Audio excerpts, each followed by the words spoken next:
সুপ্রিয় ছাত্রছাত্রীবৃন্দ, তোমাদেরকে আজকে আমি আমাদের হিসাব বিজ্ঞান প্রথম পত্র 2019 সালের বিভিন্ন বোর্ডের বিভিন্ন অঙ্কের সমাধানগুলো তোমাদেরকে দেখাবো। প্রথম দিকে আমি দেখাবো জাবেদা, খতিয়ান, এইসব সমীকরণ, নগদান বহি, এগুলোর বিভিন্ন যে প্রশ্নগুলো আছে সেই প্রশ্নগুলো আমি তোমাদেরকে সমাধান করে দেখাবো। যেহেতু তোমাদের বিভিন্ন জনের কাছে বিভিন্ন রকম বই আছে, তাই আমি বোর্ডের প্রশ্নগুলো সমাধান করছি। আর তোমরা তো এখন প্রথম এই যে ফার্স্ট ইয়ার ফাইনাল দেওয়ার জন্য প্রস্তুতি নিচ্ছ, সুতরাং এখানে তোমাদের একবারে হয়ে যাবে। এই যে আশা করি তোমাদের পুরোটা রিভাইজ হয়ে যাবে, তোমরা পারো। তোমাদের কাছে 2019 সালের প্রশ্ন মনে করি আশা করি বইয়ের পেছনে আছে।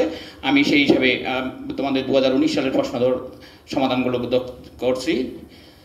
প্রথম দেখাবো 2019-এর প্রশ্নগুলো দেখাবো।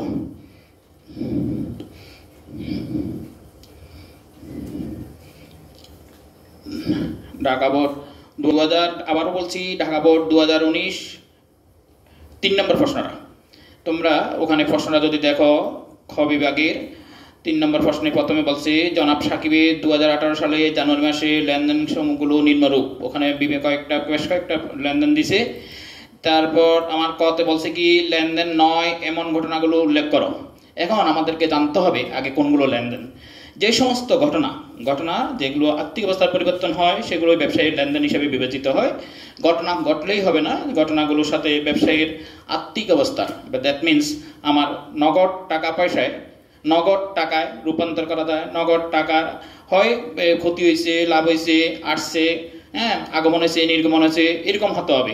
অর্থাৎ টাকা পয়সার মাধ্যমে নগদ টাকায় মূল্যায়ন করতে হবে। সেই হিসাবে আমাদেরকে যদি বলা হয় নগদ লেনদেন নয় এমন ঘটনাগুলো উল্লেখ করো। তুমি প্রথমে 3 নম্বর প্রশ্নের উত্তর লিখবে। 3 নম্বর প্রশ্নের উত্তর লিখবে যে ক ক ক এইবার প্রথম থেকে তুমি প্রতিটা ঘটনা এখানে প্রত্যেকটা ঘটনা তুমি পরে যাবে, পরে গিয়ে দেখবে যে যেটা লেনদেন না সেটাই এখানে লিখে দিবে। সেক্ষেত্রে আমার করা হলো, প্রথমে লিখলাম আমরা 3 নম্বর প্রশ্নের উত্তর ক ক 3 নম্বর প্রশ্নের উত্তর ক এখানে লেখা আছে। তারপর লিখবে লেনদেন নয় এরূপ ঘটনাগুলো নিম্নে দেখানো হলো। এইবার আমি একটা পরে যাই, একটা যদি পরে যাই সেই আমরা কোনটা লেনদেন নয় আমি সেটা তোমাকে বলে দিচ্ছি। যেমন জানুয়ারি 1 তারিখ বলা হলো নগদ 1 লক্ষ টাকা এবং 50,000 টাকা আসবাবপত্র নিয়ে ব্যবসা শুরু করলো। আশা করি এটা লেনদেন, এটা আমার ব্যবসায়ী টাকাটা আগমন হচ্ছে, এটা অবশ্যই লেনদেন। এটাকে নগদ লেনদেন নয় বলা যাবে না, এটা লেনদেন। সুতরাং এটা আমার কয়ের উত্তরের মধ্যে পড়ছে না। তারপর বললো মাসিক 10,000 টাকা বেতনে একজন কর্মচারী নিয়োগ দিলেন। এখানে এখনো নিয়োগ দেওয়া হয়েছে, এটা এখনো ওকে টাকাটা আমি দিই নাই, জাস্ট সে ব্যবসাতে তাকে বলা হলো যে তুমি এখন থেকে আমার ব্যবসায় কাজ করো, নিয়োগ দেওয়া হয়েছে। এইটা লেনদেন নয়। এইটাতে আমাদের এই মুহূর্তে আমার টাকা পয়সা ওই যে অর্থের আদান প্রদান হয় নাই। আমার এইটা যদিও অর্থের মাপকাঠিতে পরিমাপযোগ্য, বাট এই মুহূর্তে অর্থের লেনদেন হয় নাই, সুতরাং এই 4 তারিখের লেনদেন ঘটনাটা লেনদেন নয়। এই ক্ষেত্রে এইটার এই উত্তরটা লেখার নিয়ম হলো এইভাবে আমরা যদি লিখি, এখানে লিখবো প্রথমে লিখবো তারিখ, তারপর ঘটনা, তারপর টাকার পরিমাণ। সাধারণত এটা দুটোর বেশি থাকে না, ম্যাক্সিমাম 3টা ঘটনা লেনদেন নয় এরকম থাকে। সেক্ষেত্রে তুমি 1.5 ইঞ্চি এটা আমার এইটার সাথে আমার মিলবে না, আমার খাতার মধ্যে 1.5 ইঞ্চি মানে নিয়ে ওই যে ছকটা এঁকে নিবে। যেমন তাহলে এখানে লিখবে 2018 জানুয়ারি 4 একদম হুবহু ওই যে এখানে যেভাবে নেওয়া আছে সেভাবে লিখে দিবে।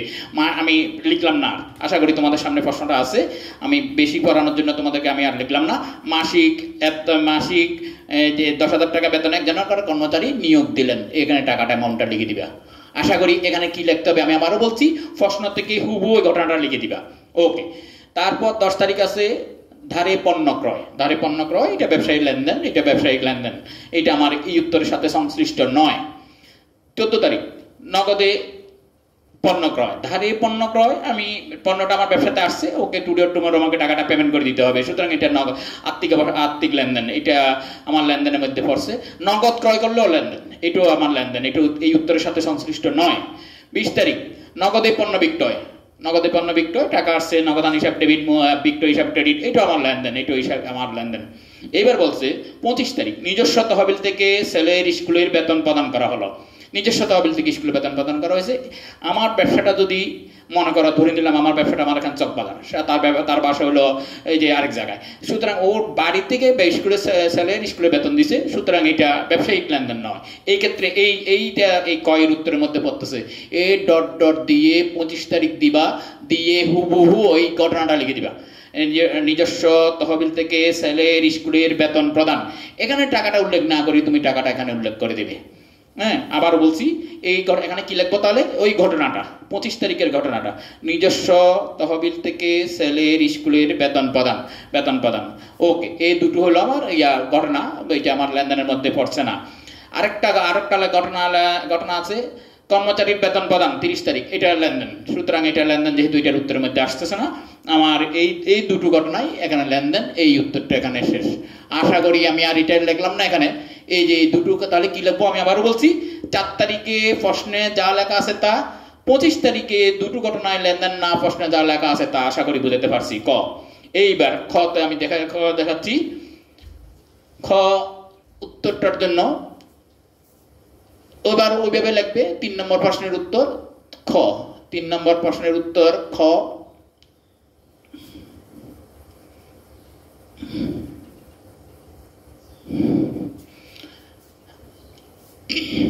এখানে কতগুলো নির্দিষ্ট তারিখে জাবেদাভুক্ত করতে বলছে।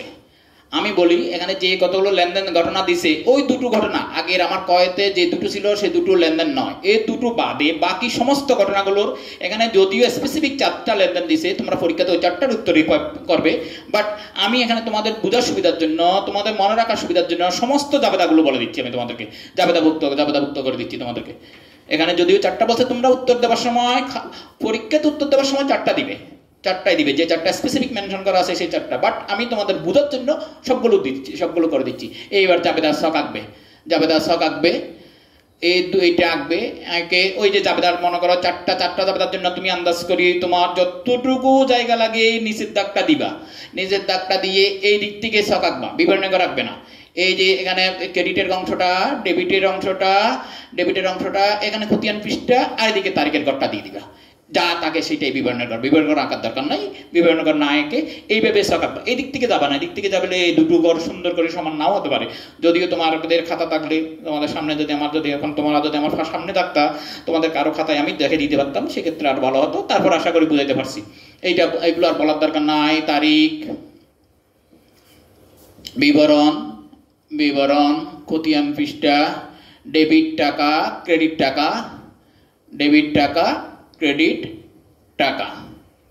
ক্রেডিট টাকা। এখানে স্পেসিফিক কতগুলো তারিখ দিছি আবার বলছি, আমি প্রথম থেকে সবগুলো বলে যাচ্ছি, সবগুলো তোমাদের সুবিধার জন্য সবকিছুই বলে যাচ্ছি। 2018 সুন্দর করে লিখবে, জানুয়ারি 1। প্রথমে 1 তারিখ কি লেখা আছে দেখো, নগদ 1 লক্ষ টাকা এবং 50,000 টাকার আসবাবপত্র নিয়ে ব্যবসা শুরু করা হলো।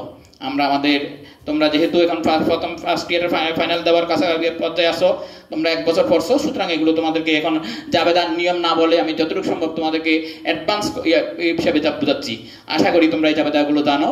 আর তারপর আমি একটু যদি বলি, আমার নিয়ম হলো যা সম্পত্তি নিয়ে, যে সকল সম্পত্তি নিয়ে ব্যবসা শুরু করা হবে সেই সকল সম্পত্তিগুলো ডেবিট, ওই সম্পত্তিগুলো যোগফল হিসাবে মূলধন ক্রেডিট হবে যদি কোনো দায় না থাকে। এই অঙ্কের মধ্যে কোনো দায় নাই, সুতরাং এভাবে দেখো। তাহলে নগদ টাকা নিয়ে একটু দেখো, আমি সুন্দর করে বলতেছি, এই দাগ থেকে শুরু করবে, দাগের কাছাকাছি থেকে শুরু করবে নিয়ম। নগদান, হিসাব, ডেবিট, এই ডেবিট এই জায়গায় আসি শেষ করবে। ডিআর, ডাইকার বিসর্গ, দশকার বসিকার বিট, যে কোনো একটা লিখবে, বাট এই দাগের এখানে আসবে।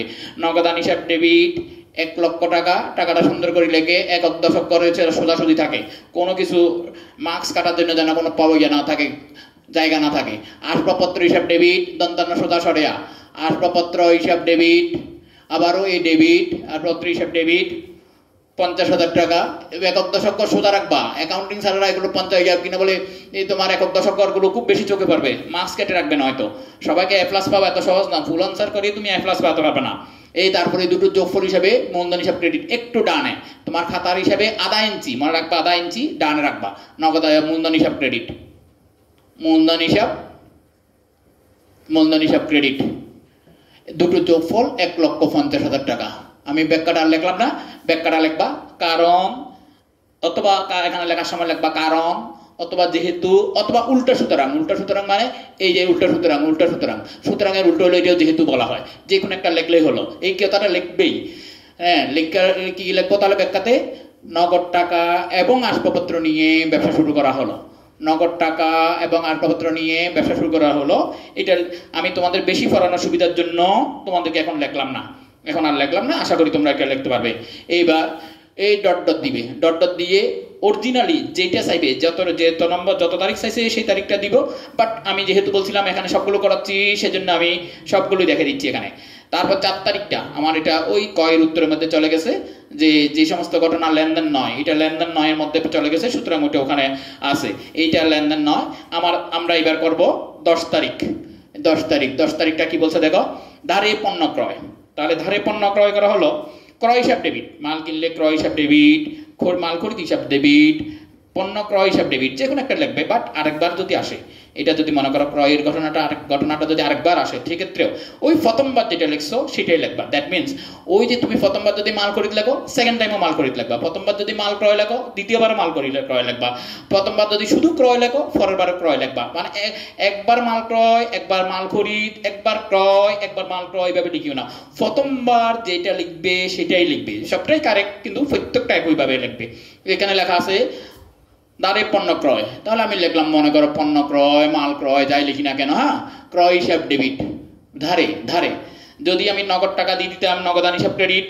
যদি আমি যে চেক দিতাম তাহলে ব্যাংক হিসাব ক্রেডিট। যদি বিলে স্বীকৃতি দিই তাহলে প্রদেয় বিল হিসাব ক্রেডিট। বাট এই ক্ষেত্রে বলা আছে ধারে, দ্যাট মিনস আমি টাকাটা কেন পেমেন্ট করি নাই, কিন্তু পেমেন্ট না করি টুডে টুমোর তো আমাকে টাকাটা পেমেন্ট করতে হবে, সেই জন্য এটা থেকে আমার একটা দায় সৃষ্টি হয়েছে। ওই ভদ্রলোক যার কাছ থেকে আমি মাল কিনে আনছি, সে আমার কাছ থেকে টাকা পাবে, তাহলে এটা আমার দায় সৃষ্টি হয়েছে, তাকে বলা হবে প্রদেয় হিসাব বা পাওনাদার হিসাব। এই মূলধন সোজা একদম উপরের করে যেভাবে লাগছে ক্রেডিটে, ঠিক সেই সোজা পাওনাদার অথবা প্রদেয়, যে কোনো একটা লিখলেই হবে। প্রদেয় হিসাব ক্রেডিট, প্রদেয় হিসাব ক্রেডিট 30,000 টাকা। আবার এটার ব্যাখ্যাটা কি হবে? এটার ব্যাখ্যাটা হবে কারণ ধারে পণ্য ক্রয় করা হলো। এইবার আছে 14 তারিখ, নগদে পণ্য ক্রয়। তাহলে ওই যে আমি পণ্য ক্রয় প্রথমবারে লিখছি, বলছিলাম প্রথমবার পণ্য ক্রয় লিখলে পরের বারে পণ্য ক্রয়, প্রথমবার ক্রয় লিখলে পরের বারও ক্রয়। এই ক্ষেত্রে যেহেতু আমার এখানে নগদে পণ্য ক্রয় লেখা আছে, আমি প্রথমবার পণ্য ক্রয় লিখছি, এখানে আমরা পণ্য ক্রয় শব্দটা ইউজ করব। পণ্য ক্রয় হিসাব, প্রতিটাতে হিসাব কথাটা লিখবে, এটা যেন ভুল না হয় দাবেদার ক্ষেত্রে। পণ্য ক্রয় হিসাব ডেবিট, এইখানে যেহেতু নগদে কিনছি, ওই পাওনাদারের জায়গায় হবে, এখানে হবে নগদান হিসাব ক্রেডিট, এখানে হবে নগদান হিসাব ক্রেডিট, নগদান হিসাব ক্রেডিট। তাহলে এখানে ব্যাখ্যা হবে কারণ নগদে পণ্য ক্রয় করা হলো, নগদে পণ্য ক্রয় করা হলো। আচ্ছা, তারপর লেখা আছে 20 তারিখ নগদে পণ্য বিক্রয়। 20 তারিখ নগদে পণ্য বিক্রয়। এক্ষেত্রে আমার নগদে পণ্য বিক্রি করছি, টাকা আসছে, টাকা আসলে আমার নগদান হিসাব ডেবিট হবে। তাহলে যাবে দেখাবে কি নগদান হিসাব ডেবিট, নগদান হিসাব ডেবিট, আর বিক্রয় হিসাব ক্রেডিট, নগদান হিসাব ডেবিট, বিক্রয় হিসাব ক্রেডিট। কারণ নগদে পণ্য বিক্রি করা হলো, ওই যে 25 তারিখ ছিল নিজস্ব তহবিল থেকে স্যালারি স্কুলের বেতন প্রদান। এটা আমার কয়ের উত্তরের মধ্যে চলে গেছে, ওখানে লেখা ছিল যে সমস্ত ঘটনা লেনদেন নয়, এটা লেনদেন নয়, সুতরাং এটা কয়ের উত্তরের মধ্যে চলে গেছে, এটা আর এখন আসতেছে না, এখানে আসবে না। এবার আসবে 30 তারিখ কর্মচারীর বেতন প্রদান। তাহলে কি হবে, আমার বেতন প্রদান করছি, বেতন প্রদান করলে যে কোনো খরচ, বেতনটা ওয়ান কাইন্ড অফ এক্সপেন্সেস, ব্যবসা থেকে খরচ চলে গেছে, যে কোনো খরচ হিসাব ডেবিট, সংশ্লিষ্ট খরচ হিসাব ডেবিট, যে কোনো খরচ প্রদান করা হলে সংশ্লিষ্ট খরচ হিসাব ডেবিট। তাহলে এখন বেতন প্রদান করছি, বেতন হিসাব ডেবিট, নগদান হিসাব ক্রেডিট, বেতন হিসাব ডেবিট, আর নগদান নগদান হিসাব ক্রেডিট, নগদান হিসাব ক্রেডিট, কারণ নগদে বেতন প্রদান করা হলো, কারণ নগদে বেতন প্রদান করা হলো। ওকে, আমার তাহলে এই যে ক খ দুটো জাবেদা শেষ হলো। এখানে আসলে অরিজিনালি চাইছিল 1, 10, 14, 20, 1, 10, 14, 20, দ্যাট মিনস আমার 30 তারিখ চাইনি। তারপর আমি তোমাদেরকে বোঝানোর সুবিধার জন্য দিলাম, তোমরা পরীক্ষার খাতায় করবে না, আমি তোমাদেরকে বোঝার জন্য লিখে দিছি, এখানে পরীক্ষার খাতায় করবে না। এইবার বলছে গ ক্রয় হিসাব এবং নগদান হিসাব প্রস্তুত করো, নগদান হিসাব প্রস্তুত করো। এইটা ক্রয় হিসাব নগদান হিসাব, এটা হলো খতিয়ান চাইছে আমার কাছ থেকে। এই ক্ষেত্রে আমাদের খতিয়ান করা দুটো পদ্ধতি আছে, একটা হলো ব্রিটিশ পদ্ধতি বা একটা হলো ব্রিটিশ পদ্ধতি, আর একটা হলো আমেরিকান পদ্ধতি। একটা হলো যে আধুনিক পদ্ধতি, আর একটা হলো যে সনাতন পদ্ধতি। সনাতন পদ্ধতিটাকে আসলে ব্রিটিশ পদ্ধতি বলা হয়। এই ক্ষেত্রে দুপাশে দু রকম ডেবিট ক্রেডিট থাকে। আর একটা হলো আধুনিক পদ্ধতি বা আমেরিকান পদ্ধতি বা ওইটাকে চলমান যার পদ্ধতিও বলা হয়। তোমার যদি কোনো নির্দিষ্ট নিয়মের কথা উল্লেখ না থাকে, কোন পদ্ধতিতে খতিয়ানটা করা হবে প্রশ্নে উল্লেখ না থাকে, আবার যদি থাকে সেক্ষেত্রে সেই পদ্ধতিতে করতে হবে। যদি কোনো পদ্ধতির কথা উল্লেখ না থাকে সেক্ষেত্রে তোমার দৃষ্টিতে যেটা তাড়াতাড়ি হবে, তোমার জন্য যেটা সুবিধা সেই পদ্ধতিতে করে আসবে, যে পদ্ধতিতে তোমার জন্য সুবিধা হবে সেটা করে আসবে। কোনো সেক্ষেত্রে তোমার মার্কস কাটা যাবে না, চিন্তা করিও না, এটার জন্য কোনো মার্কস কাটা যাবে না, তোমার যে পদ্ধতিটা তোমার জন্য সুবিধাজনক। এই আবার ওইভাবে লিখবে 3 নম্বর প্রশ্নের উত্তর গ। তাহলে এখানে দুটো খতিয়ান করতে বলছে, একটা হলো ক্রয় হিসাব আর একটা হলো নগদান হিসাব। যদি কোনো পদ্ধতির কথা উল্লেখ না থাকে সেক্ষেত্রে যে কোনো পদ্ধতি করতে পারবে। তোমরা যদি এখন আমার কাছ থেকে, আমার সামনাসামনি তো নাই, তোমরা যদি জানতে চাও যে স্যার কোন পদ্ধতিতে আমাদের জন্য সহজ হবে, আমি বলবো তাহলে সেক্ষেত্রে আমেরিকান পদ্ধতি বা চলমান যে পদ্ধতিটা সুবিধাজনক, ওই ক্ষেত্রে ব্যালেন্সের ঝামেলা নাই। আর এই সনাতন পদ্ধতির ক্ষেত্রে ডেবিট ক্রেডিট ওইদিকে উদ্বৃত্ত করতে হয়, ব্যালেন্স ডিবিডি করতে হয়, একটু টাইমটা বেশি লাগে, অঙ্ক কঠিন না, ডেটের টাইম বেশি লাগে। কিন্তু আমেরিকান পদ্ধতিতে টাইমটা একটু, সময়টা একটু কম লাগবে। সেক্ষেত্রে আমেরিকান পদ্ধতিটা বা আধুনিক পদ্ধতিটা বা চলমান যার পদ্ধতিটা করা সুবিধাজনক হবে। এখানে আমাকে দুটো খতিয়ান করতে বলছে, আমরা দুটো খতিয়ান ছকাকে বলবো, একটা 2 ইঞ্চি করে উপর থেকে 2 ইঞ্চি করে আঁকবে, দুটো খতিয়ান একসাথে এঁকে ফেলবে। আমি এঁকে দেখাচ্ছি, দুটো খতিয়ান একসাথে এঁকে ফেলবে। যদি খাতা ওই যে অরিজিনালি খাতা থাকতো সুবিধা হতো। ধরে নাও এটা শেষ মাথা এবং খাতার শেষ মাথা, এই দিক থেকে আঁকবে। এই যে আমার ওই ব্যালেন্সের অংশটা প্রথমে অর্ধেক থেকে আঁকবে, অর্ধেক থেকে এঁকে এতটুকু একদম সমান রেখে এটা ভেবে দিবে, এবং সমান রেখে আবারও একদম সমান রেখে খালি চোখে যতটুকু তোমার দৃষ্টিতে যতটুকু সমান মনে হয় ঠিক সেভাবে আঁকবে, অর্থাৎ সুন্দর করে আঁকবে। এই তারপর এই এই ঘরটা এদিকে মাথাটা কেটে দিবে। তা আমার নিয়মটা জানো নিশ্চয়ই, ছকাকার নিয়ম জানো নিশ্চয়ই, তারিখ, বিবরণ জাবেদা পৃষ্ঠা, এটা যেহেতু খতিয়ান এখানে লিখবো জাবেদা পৃষ্ঠা, আর জাবেদার মধ্যে লিখছিলাম খতিয়ান পৃষ্ঠা, এখানে হবে জাবেদা পৃষ্ঠা। ডেবিট ক্রেডিট, টাকা লিখে দিবে, হ্যাঁ টাকা লিখে দিবে, টাকা লিখে, এইটা উদ্বৃত্ত বা জের, উদ্বৃত্ত ডেবিট ক্রেডিট। আমি আর এখানে এগুলো তো লিখলাম না। এই ক্ষেত্রে আমাকে করতে বলছে একটা হলো ক্রয় হিসাব আর একটা হলো নগদান হিসাব। আমরা দুটো একসাথে করবো, আমি ক্রয় হিসাব আর একটা হলো নগদান হিসাব। আর দুদিকে তারিখটা দিয়ে দাও, 2018 জানো।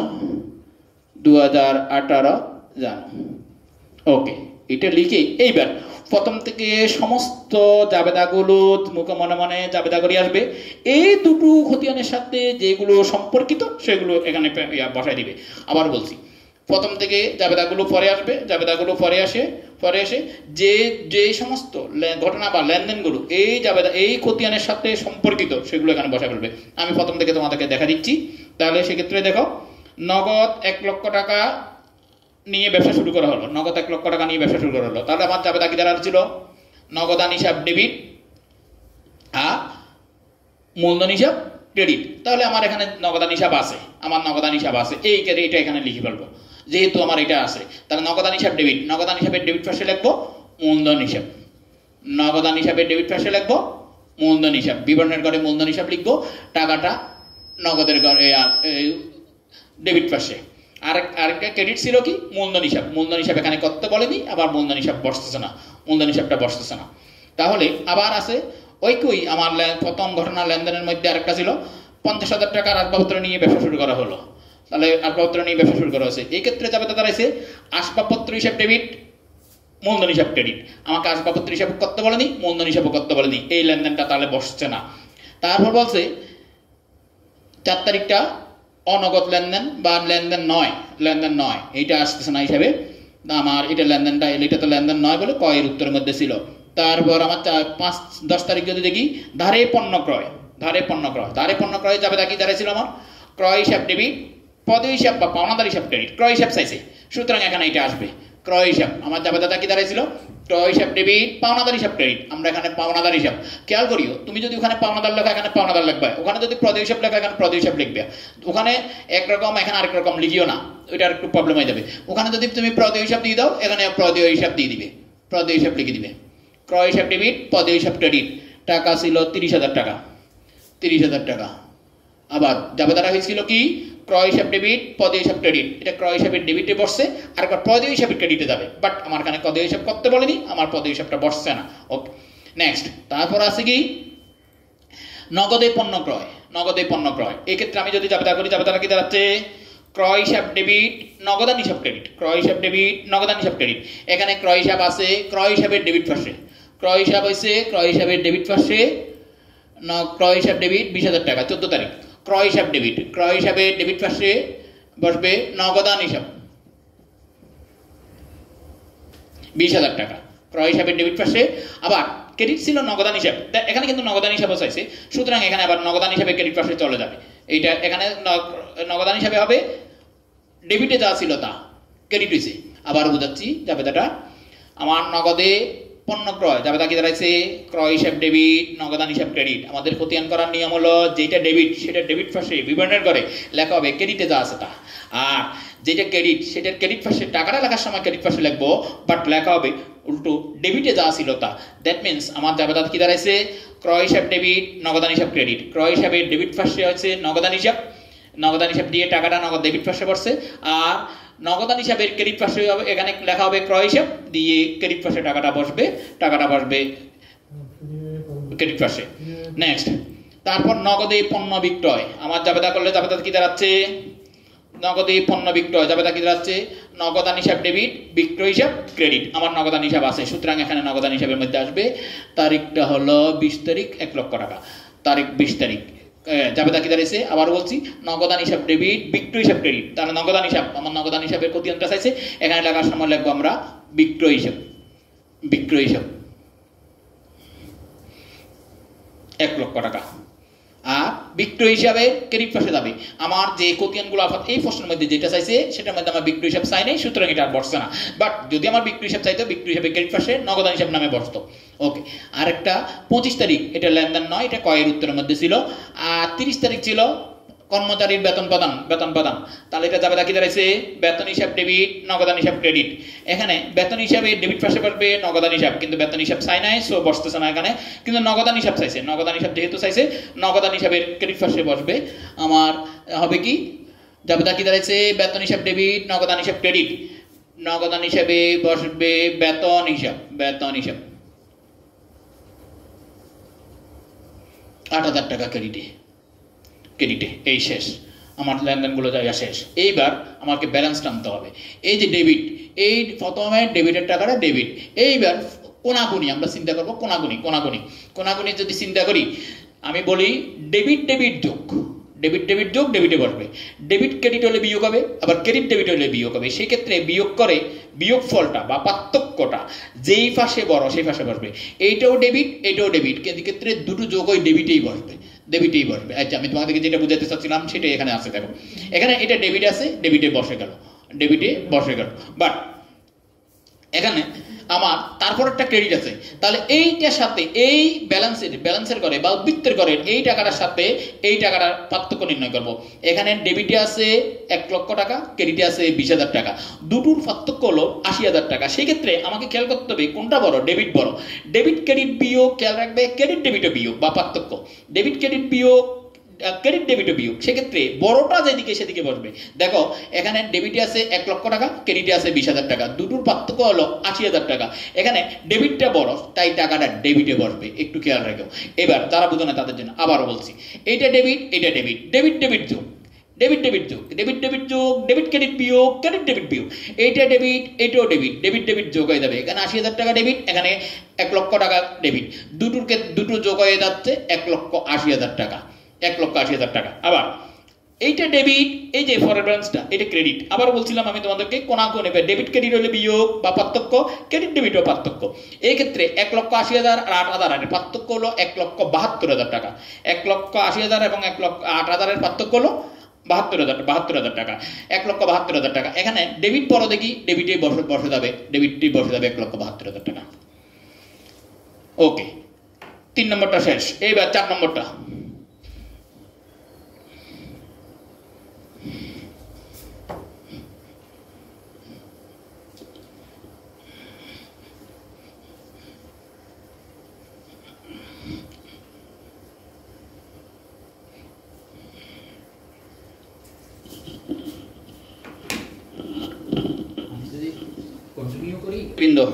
আসলে আমাদের এই দুর্যোগের সময় এইভাবে কোনোদিন ক্লাস নিতে হবে আসলে এর মধ্যে ভাবি নাই। প্রথম ক্লাস আমার আজকে, আমি জানি না তোমাদের কাছে কেমন লাগছে, আমি প্রথম আর দুই একটা ক্লাস নিলে অবশ্যই ইজি হয়ে যাবো বা ঠিক হয়ে যাবে তোমাদের জন্য।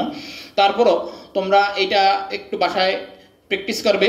এটা ছিল প্রশ্নটা। আবারও যদি তোমরা বলে দাও প্রশ্নটা কোথায় পাবে, তাহলে সেক্ষেত্রে বলি ঢাকা বোর্ড 2019 যে কোনো বইয়ের পেছনের প্রশ্নটা পাবে। 3 নম্বর প্রশ্নটা ছিল তোমাদের। এখানে খেয়াল করবা ওই প্রশ্নটা প্রতিবার আসে, এই 3 নম্বর প্রশ্নটা, বা দ্যাট মিনস এটা 2 নম্বর চ্যাপ্টার থেকে, 2 নম্বর অধ্যায় থেকে এই চ্যাপ্টারটা এই অঙ্ক আসে। এখানে যে খেয়াল রাখবে যখন বলা হবে লেনদেন নয় এমন ঘটনাগুলো চিহ্নিত করো, সেক্ষেত্রে আমি বলি 2 বা 3টার ঘটনার বেশি থাকে না। তোমরা ওইভাবে ওখান থেকে প্রথম থেকে সিরিয়ালি পরে এসে যেটা লেনদেন নয় সেটা হুবহু বসা দিবে। তারপর জাবেদাভুক্ত করা, জাবেদাভুক্ত করতে যখন বলবে জাবেদাগুলো সুন্দর করে করবে তোমরা। জাবেদাগুলো আমি তোমাদেরকে দেখালাম কিভাবে করতে হয়। তারপর যে খতিয়ান, যদি খতিয়ান চায় সেক্ষেত্রে তোমাদেরকে যেটা বলতে চাচ্ছিলাম সেটা হলো আমাদের খতিয়ান করা 2টো পদ্ধতির মধ্যে তোমার দৃষ্টিতে যেটা করলে সহজ বা যেটা তাড়াতাড়ি হবে সেটা করবে। আর যদি প্রশ্নে স্পেসিফিক মেনশন করে দিয়ে কোন পদ্ধতিতে, সেক্ষেত্রে ওই পদ্ধতি করবে। যদি কোনো পদ্ধতির কথা উল্লেখ না থাকে, তোমার দৃষ্টিতে যেটা সহজ সেটা করবে, সেটাই করে নিবে। ওকে, তাহলে ভালো থেকো, আমরা সবাই ভালো থেকো।